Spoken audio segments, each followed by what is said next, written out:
Kalau fisio disebutnya apa? Kalau fisioterapi itu ya disebutnya fisioterapis. Ya? Jangan panggil terapis. Jangan panggil terapis. Karena terapis itu banyak. Ada yang plus-plus. Mayoritas di kita di Indonesia tuh masih banyak yang suka ngurut kan, karena tuh kayak gitu. Ada juga memang yang datang dengan fase kronik. Jadi biasanya dia udah kemana-mana lah ya bahasanya kayak gitu, dan nggak kunjung sembuh. Nah mereka menjadikan fisioterapi jadi opsi terakhir. Nah biasanya ada juga yang kayak gitu. Hai tim Sporty, kembali lagi di channel YouTube Sportways, dan gue berada di luar toko dan juga di luar lapangan. Jadi kali ini gue berada di Kami Physio, dan kalian penasaran gue kesini ngapain? Check it out. Oke tim Sporty, sebelum kita masuk ke video berikutnya, kalian jangan lupa subscribe, like, comment, and share. Dan sekarang gue sudah bersama Koko. Woi, Mas Koko. Mas Koko ini merupakan pemilik rumah dan segala isi-isinya. Mas Koko. Iya ya, gimana Bang Golek? Sehat ya? Foto, alhamdulillah sehat. Mantap. Nih, kalau foto disebutnya fotografer. Kalau visio disebutnya apa? Kalau fisioterapi itu ya disebutnya fisioterapis. Fisioterapis. Jangan ya? panggil terapis. Jangan panggil terapis, Karena terapis itu karena- banyak. Ada yang plus-plus. Kalau kita nggak plus-plus. Mas Koko, banyak yang belum tahu nih Kami Physio itu apa sih? Oke, kami fisioterapi ini klinik kesehatan ya, klinik kesehatan. Ya. Kalau di sini menangani umum ya, menangani umum, baik itu muskuloskeletal, ya, muskuloskeletal itu bagian otot, tulang, kayak radang sendi, terus osteoartritis, jadi semua umur gitu ya. Terus yang paling khususnya itu sport injury sekarang, Sport ya. injury. Jadi cedera olahraga, teman-teman atlet, teman-teman yang edik sport gitu banyak yang datang ke sini sekarang. Oke, Gitu jadi ya. nggak cuman atlet aja ya? Nggak cuman Orang atlet biasa, aja. Lansia? Lansia termasuk, banyak Oke. juga. Nah, tadi udah dijelasin soal Kami Physio. Nah, yang belum tahu tuh Kami Physio itu di mana, Mas? Oke, kami fisioterapi ada di Depok Mulia 1. Mulia 1. Ya, Blok E nomor 7. Blok E nomor 7. Ya, Terus Kukusan Depok. Kukusan Depok. Oke. Dan kali ini Bang Ko, karena gua sudah ke 6.000 kalinya ke sini. Wah, mantap. Jadi gua akan kembali cek ankle gua. Karena Siap. kan kemarin gua sempat dicek ankle gua tuh bermasalah tuh ya. Yang gua loncat dari gedung itu loh. Oh, iya, Nah, benar. jadi gua mau cek ankle, jadi langsung aja kita Boleh bisa langsung cek di dalam. Oke, let's Mantap. go!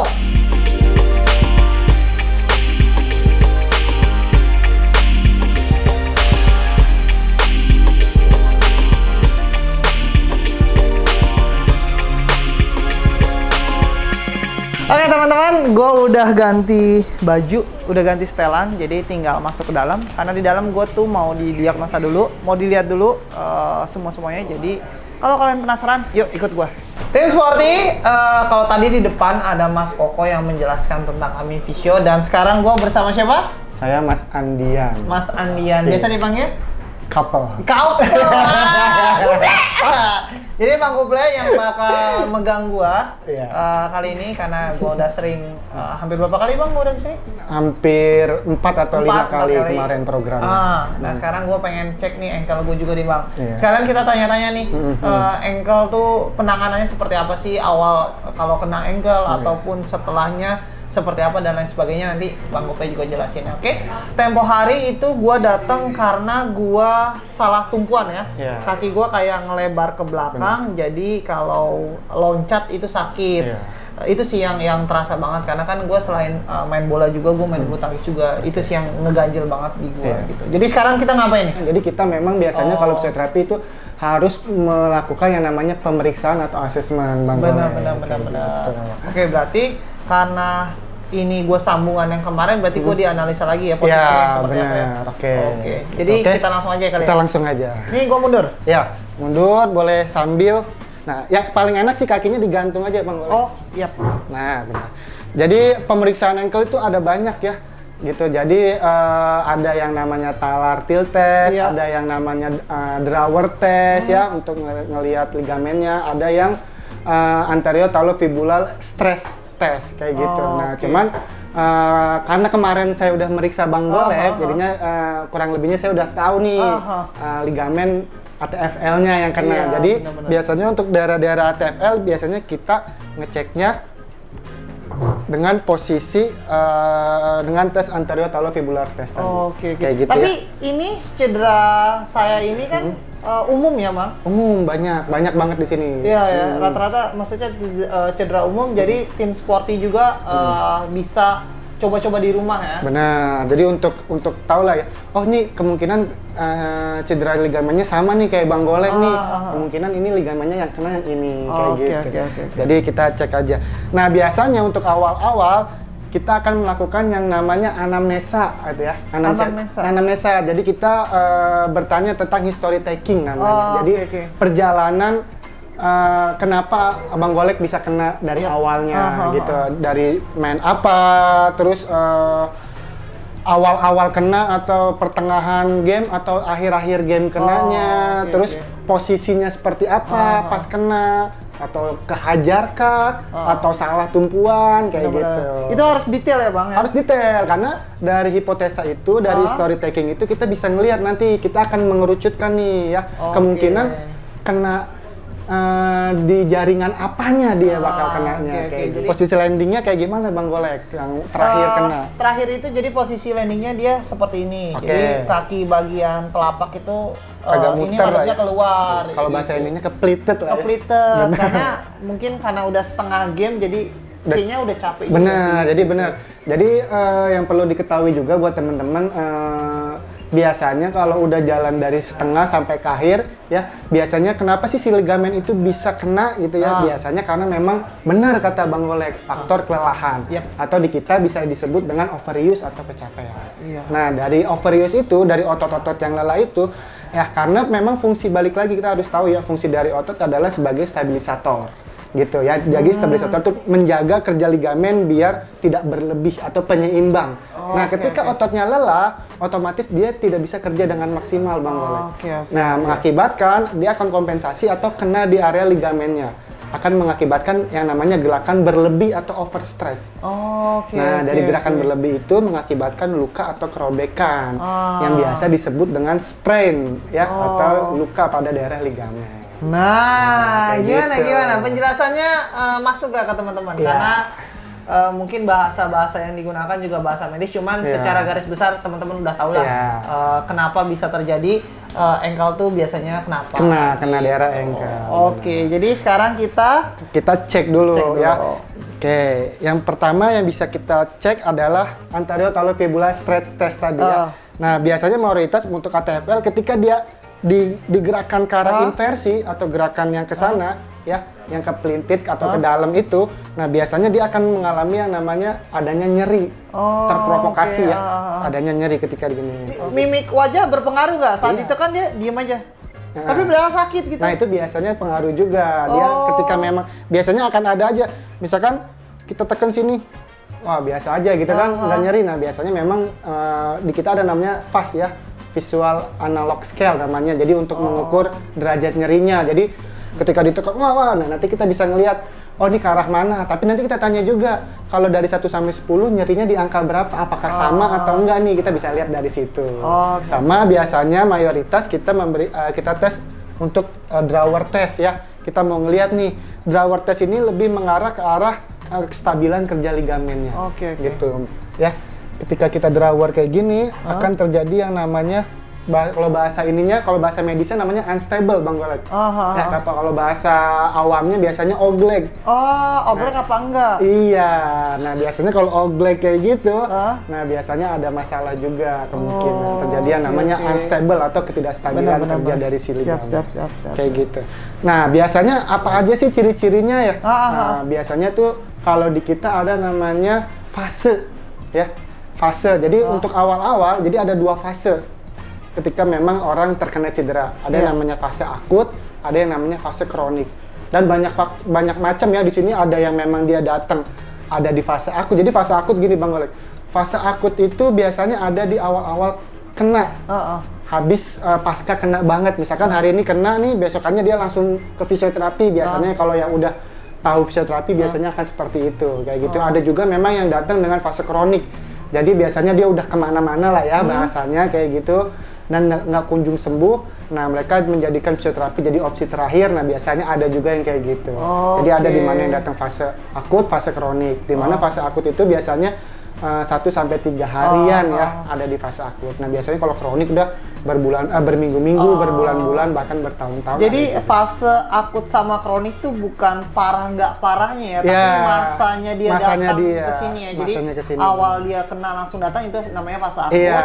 Tapi kalau dia jalan-jalan dulu, entah dia coba urut, entah dia coba, karena kan mayoritas di kita di Indonesia tuh masih banyak yang suka ngurut kan, karena dipikir dia ngurut jadi solusi untuk cedera, entah ankle, entah dan lain sebagainya. Jadi kalau udah kemana-mana dan akhirnya pilihan terakhir ke opsi terakhir, akhirnya ke medis atau ke fisioterapi, kayak gitu. Nah, dari fase itulah jadi kita bisa ngelihat ya, menginspeksi. Biasanya kalau untuk fase-fase akut, pasien datang dengan pincang, biasanya datang dengan bengkak dan nyeri hebat. Nah, itu biasanya ciri khas orang-orang yang ada di fase akut.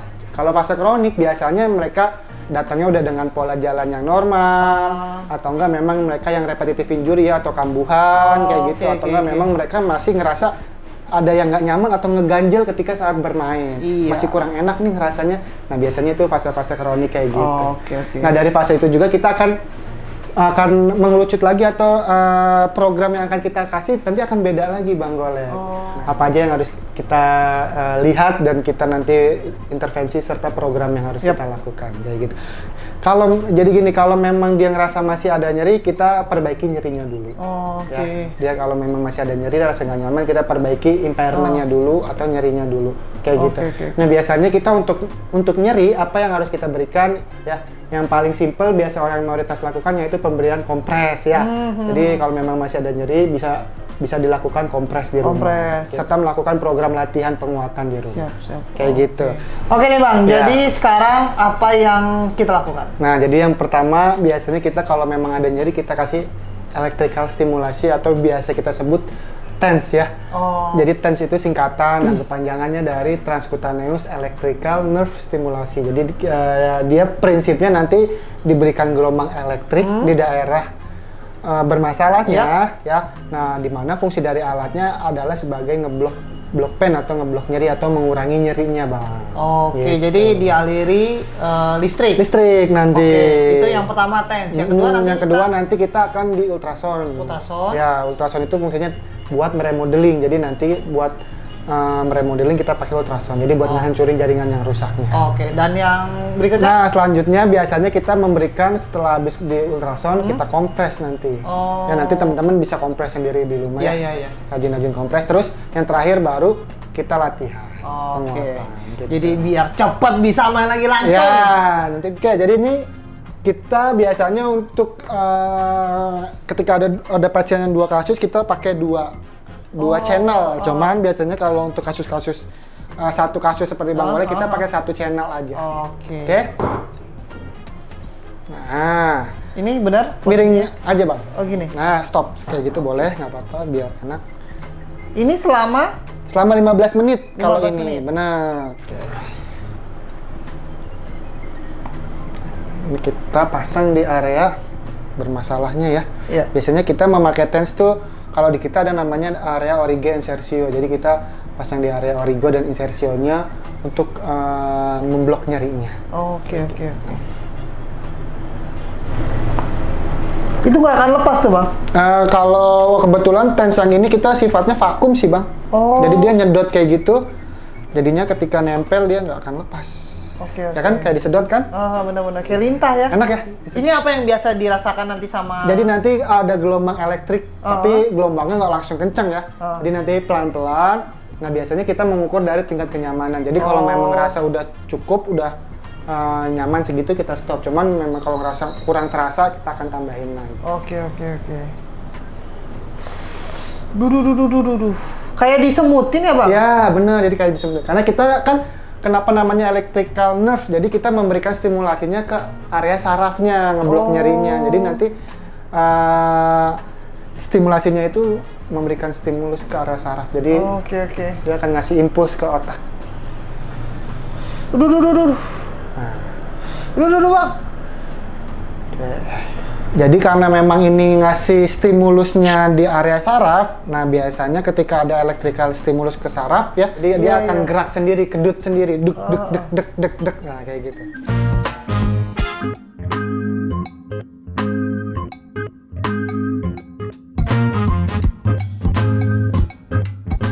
Sporty, tadi sudah yang pertama ya Bang ya, kita lakukan TENS, dan ini yang kedua. Kedua apa namanya Bang? Ini namanya ultrasound atau biasa dibilang di US. Di US atau di ultrasound, jadi masih banyak pastinya. Jadi langsung aja kita lakukan. Sikat ya? Iya. Ini gue benar posisinya gini. Nah, jadi yang harus Abang lakukan sekarang posisinya dulu, posisi nyaman dulu, terus posisi biar enak lah ya. Jadi Abang miring dulu, tidur miring ke sana bawah. Oke. Ya. Ini cukup? Kurang? Agak miring dikit, tidur. Nah, sip, cukup. Oke. Jadi untuk area-area ATFL ya biasanya kita akan memberikan ultrasonnya atau di US-nya di area ligamennya yang bermasalah. Di mana area ATFL tuh dia adanya di area luar mata kaki ya teman-teman. Jadinya ada di depan dia. Jadi dia nyelentang ke depan di arah sini ya. Jadi nanti di sini biasanya ada 3 ya, ada ATFL, ada PTFL, ada calcaneotaulofibular ligamen. Jadi kita naruhnya di ATFL-nya. Nah, kita mulai ya Bang.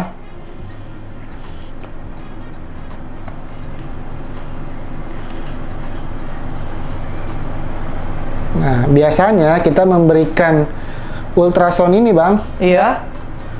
Sekitar 10 menit. 10 menit. 10 itu nggak boleh lebih, nggak boleh kurang. Nggak boleh lebih, nggak boleh. Boleh aja 8 menit atau 10 menit. Cuman mayoritas kita biasanya literaturnya sampai 10 menit. Literatur yang harus dilakukan. Oke, ini kita udah mulai. Bang, kok aduh.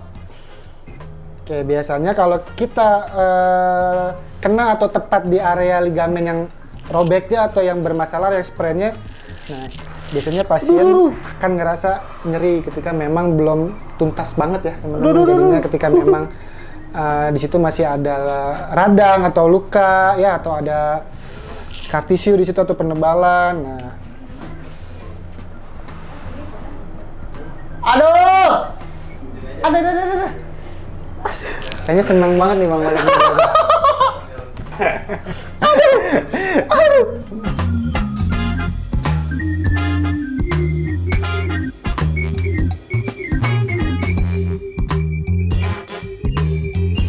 Bang Couple, setelah gua dikompres, ini apa lagi?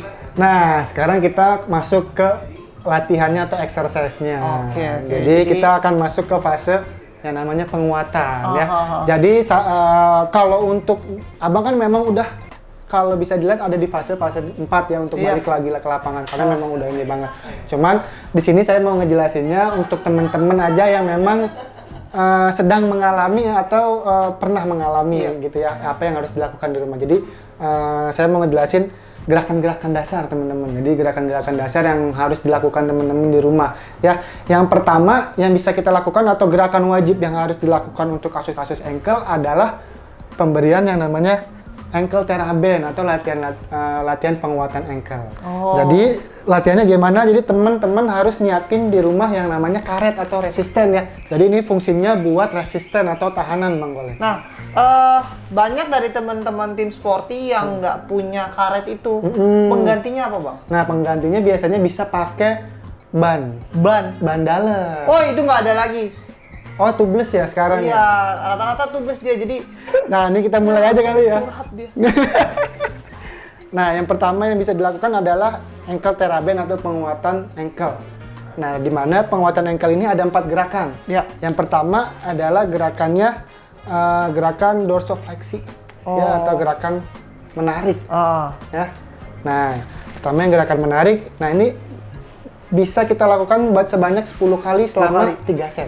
3 set, berarti 10 kali saya narik ini ya? Benar. Kalau memang ada yang bantu di rumah, boleh pegangin. Kalau enggak, boleh diikat di tiang atau di bangku juga bisa. Oke. Ya, gerakan menekuk ya. Ya, mulai. 1, 2, 3, 4, 5. Ini yang pertama. Ya. Oke, yang kedua adalah ya gerakan ke arah lateral atau ke arah luar. Ya, sama 10 kali juga 3 set. Ya. Ini ditarik ya. Harus ditarik biar ada tahanan. Iya. Oke? Yuk. 3 atau 5 kali aja nggak apa ya. Yuk, mulai. 1, 2, 3, 4. Oke. Gerakan ketiga ke arah dalam atau ke arah inversi ya. Yuk, tarik ke dalam. Nah, seperti ini ya. Sama terakhir, abang bisa ngelakuin di rumah yaitu dorong ke depan. Ini saya yang pegang? Iya, benar. Oke. Tarik dulu posisi netralnya kayak gini, nah terus abang dorong. Nah, ini bisa dilakuin, teman-teman. 3, 4, 5. 10 kali selama 3 set. Oke, berarti pengulangannya 3 Gerakan-gerakan. kali ya? Setiap kanan, Setiap gerakan kiri, itu 3 set. depan, belakang? Iya. Oke. Oke. Ternyata gampang ya? Hah? Ternyata gampang ya? Gampang ya? Gampang sebenarnya, makanya simple gerakan-gerakannya dibandingkan harus istirahat aja. Jadi mending lebih baik untuk mempercepat proses recovery-nya, mending langsung harus dilatih aja untuk mempercepat dibandingkan dia harus istirahat ya. Kalau memang ada nyeri, bisa digantikan dengan gerakan active assisted ya, atau ngegerakin dengan sendirinya tanpa beban. Jadi nanti gerakannya abang di rumah atau teman-teman bisa ngelakuin, nah Ini? iya, jadi gerakan aktif assisted atau gerakan sendiri ya. Karena memang biasanya untuk fase-fase awal masih ada limitasi gerak karena memang terbatas memang karena adanya nyeri kayak gitu. Itu satu, terus ke dalam keluar juga harus. Sama yang terakhir adalah muter rotasi ya. Tapi ini semua tanpa beban ya? Tanpa beban, ketika memang masih nyeri banget ya. Ketika memang nyerinya udah agak berkurang, baru ditambah resisten atau ini. Paham. Oke. Ketika ngerasa ininya udah kuat, udah enak, nah baru kita bisa masuk ke latihan yang selanjutnya. Oke, jadi ini kita langsung ke latihan. Kita langsung ke berikutnya? latihannya. Kita langsung latihan di tempat latihan aja biar enak. Siap. Oke? Oke, tim sporty. Tadi sudah yang pertama apa, Bang? Di TENS electrical. TENS, kemudian yang kedua ultrasound. Nah, Terus yang ketiga tadi kompres ya. Kompres. Kompres biasanya. Dan ini las ya. Nah, ini ya? karena memang Bang Golek udah fasenya return to sport, jadi ini salah satu latihan-latihan untuk return sport ya. Jadi biasanya untuk pasien-pasien yang di lantai 2 ini biasanya memang pasien-pasien yang memang udah ada di fase 2 ya, udah mulai penguatan, terus latihan-latihan melompat ya. Terus biasanya nanti kita di situ ada gym juga ya buat fokus penguatan untuk kembaliin massa serta perform ototnya. Baru yang terakhir return to sport. Oke. Gitu. Dan ini yang nanti gua praktekkan ini bakal bisa ditiru juga. Ditiru di rumah, benar. Buat teman-teman bisa niru di rumah gerakan-gerakannya. Oke, jadi langsung aja kita praktek. Oke. Nah, yang bisa teman-teman lakukan di rumah Bang Golek yang untuk penguatannya yang pertama adalah latihan calf raise, teman-teman. Ya, calf raise. Ya. Bahasa Inggris ya? Ya. Agak lidahnya agak susah ya. Calf. Bentar lagi. Itu apa tuh, Bang? Gerakan apa? Nah, tuh? jadi itu gerakan kita jinjit. Jinjit. Ya, kita mau ngelatih otot-otot stabilisatornya, otot-otot penggerak dari si ankle-nya atau penyetabilnya. Di mana otot-otot stabilisatornya itu ada otot-otot area tibialis ya, otot-otot area tulang kering, sama area-area betis atau gastroknya. Jadi kita mau ngelatih itunya. Teman-teman bisa ngelakuin bersender di rumah. Ya, bahu boleh, tapi cari bahu yang lebih nyaman. Jadi kalau teman-teman kalau mau nyaman ya di bahu aku. Firza Bersari. Jadi gimana Bang Koplet? Nah, gerakannya nanti jinjit ya. Jadi di tembok tangan agak turun, nah jinjit naik turun. Nah, coba Bang Koplet. Siap, jadi segini jaraknya? Ya, benar. Nah, terus badannya agak turun. Ya, nyender ke tembok. Cukup? Nah, ya. Baru di sini kita harus gerakin area ankle. Nah, naik turun kayak gini. Ini berapa kali, Bang? Nah, ini kita lakukan 10 kali. 10 kali? 10 kali selama 3 set, benar. Nah, di sini kita mau ngelatih otot-otot area gastrok atau area betisnya. Ya. Nah. Itu tadi gerakan pertama. Ya, terus jadi yang kedua? Oke, jadi gini sebelum kita lanjut Bang Golek. Jadi memang untuk kasus-kasus ankle ya kita biasanya mengategorikan ke dalam 2 kategori. Ya, yang pertama nanti tadi ya ada latihan-latihan strengthening atau penguatan. Nah, biasanya untuk kasus-kasus ankle biasanya ada penguatan ya, kategorinya yang pertama ada penguatan dan latihan stabilisasi. Nah, latihan-latihan penguatan kayak apa sih ya? Yang tadi kayak ankle teraband, pakai karet ya. Ya, terus pumping ya, active assisted yang tadi, terus latihan-latihan calf raise kayak tadi. Nah, itu salah satu latihan dari penguatan buat otot-otot area ankle. Nah, sekarang saya mau ngasih langsung ke kategori 2 atau latihan yang kedua itu latihan-latihan stabilisasi. Oke. Kenapa? Karena memang salah satu latihan yang paling penting juga ya untuk menjaga stabilitas kerja ankle kita. Jadi tujuan stabilisasi untuk apa sih? Jadi ketika memang nanti sudah mulai balik lagi ke lapangan ya, kayak misalkan dari loncat ke menumpu terus dari ketika memang kita main bola di alas-alas yang tidak rata atau bergelombang, jadi otot kita udah stabil. Jadi tidak rentan atau tidak terjadi yang namanya repetitive injury atau cedera kambuhan. Jadi fungsi latihan stabilisasi itu kayak gitu. Seru nih. Oke, jadi langsung aja kita Kita praktek. lanjut aja, oke? Nah, yang pertama adalah latihan balance, keseimbangan ya. Abang bisa ngelakuin dengan cara latihan berdiri satu kaki. Berdiri satu kaki. Ya, kayak di strap. Dulu pernah di strap nggak Bang Golek? Oh enggak, kebetulan jarang telat. Oh, jarang telat. Cuman PR aja yang nggak dikerjain. Iya, Telat bagus. aja. Nggak apa-apa. Jadi ini gini. Ya, nah jadi kayak kungfu gitu.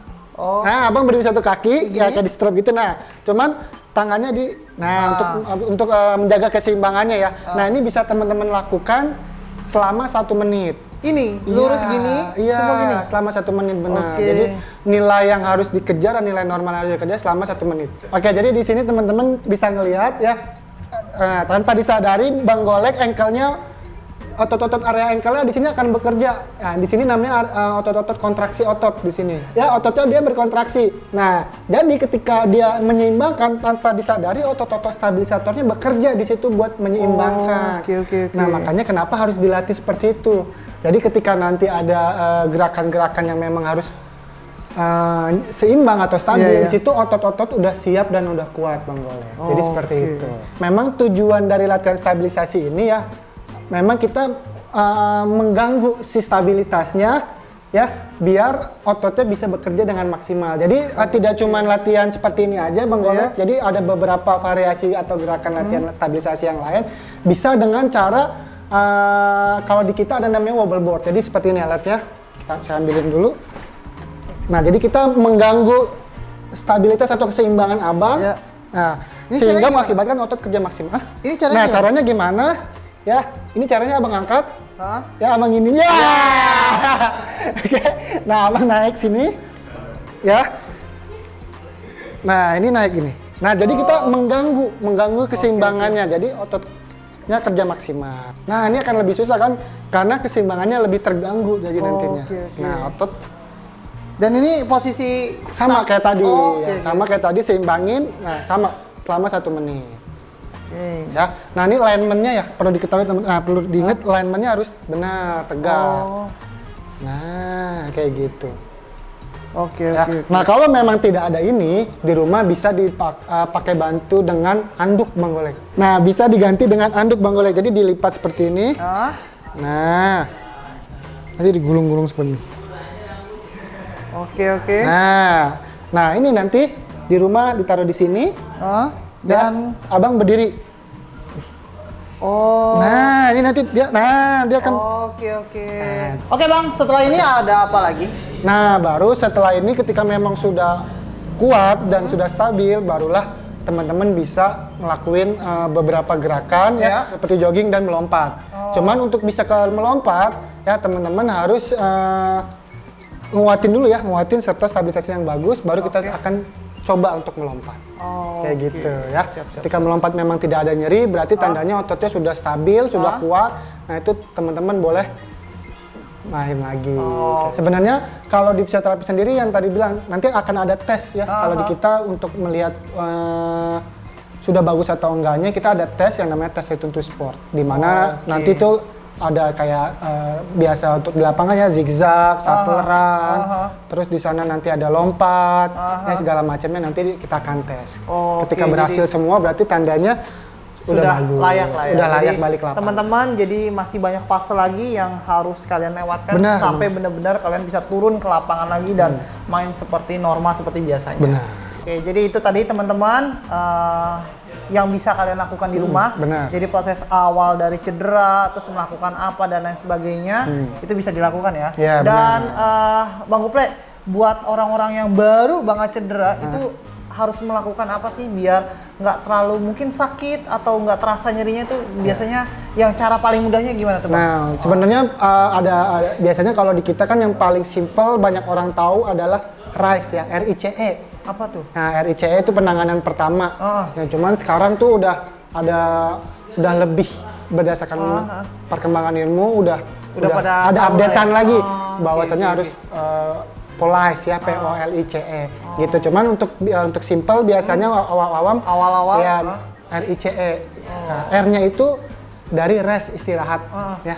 Terus yang kedua AS tadi, terus yang ketiga compression, pemberian bandage, sama yang terakhir ketika istirahat dielevasi. Ya, jadi diganjel, misalkan ankle nih, ya, diganjel pakai bantal, tidur, dielevasiin lebih tinggi lagi dari jantung.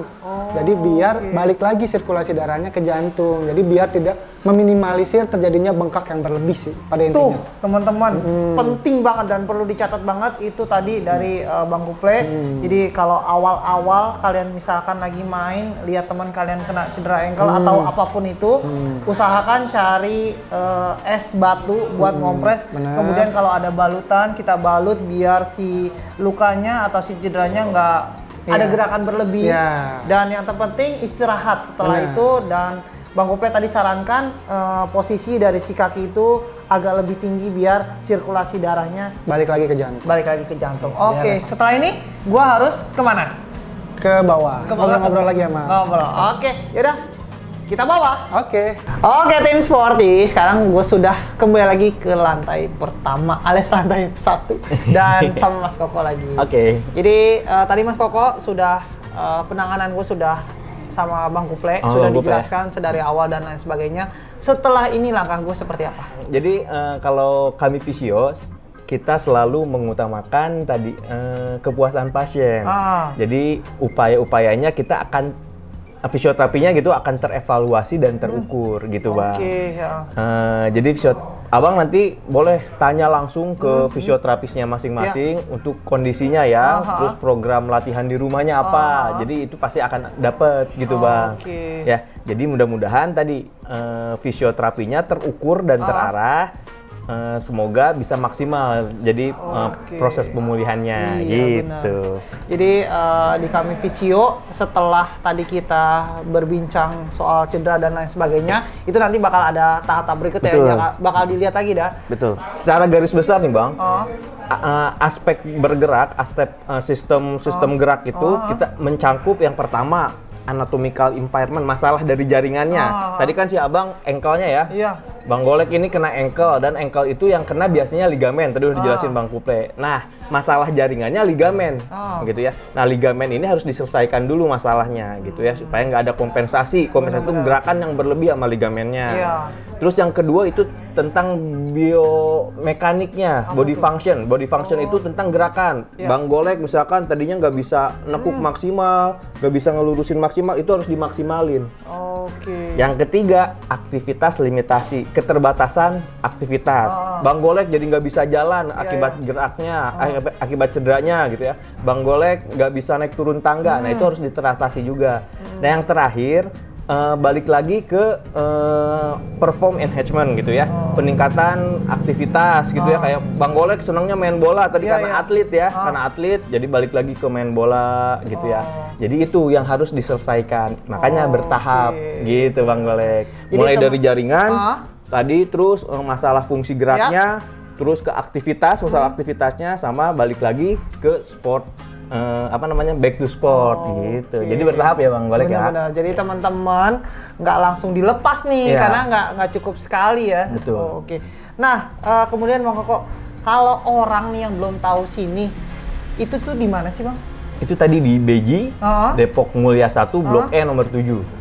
Itu kalau yang tahu Depok. Kalau yang jauh, itu biasanya hubungannya kemana? Boleh via WhatsApp dan Instagram. Instagramnya apa? Instagramnya kami Fisio. Nanti boleh klik di link bio ya, di bio, link yang ada di bio. Jadi teman-teman untuk sosial medianya ada di Instagram Kami Fisio. TikTok juga ada TikTok. TikTok juga ada. TikTok apa? Kami Fisio juga. Kami Fisio juga. Jadi di Instagram nanti klik aja di bio-nya itu ada, langsung masuk ke WhatsApp itu. Iya, bisa langsung ke WhatsApp.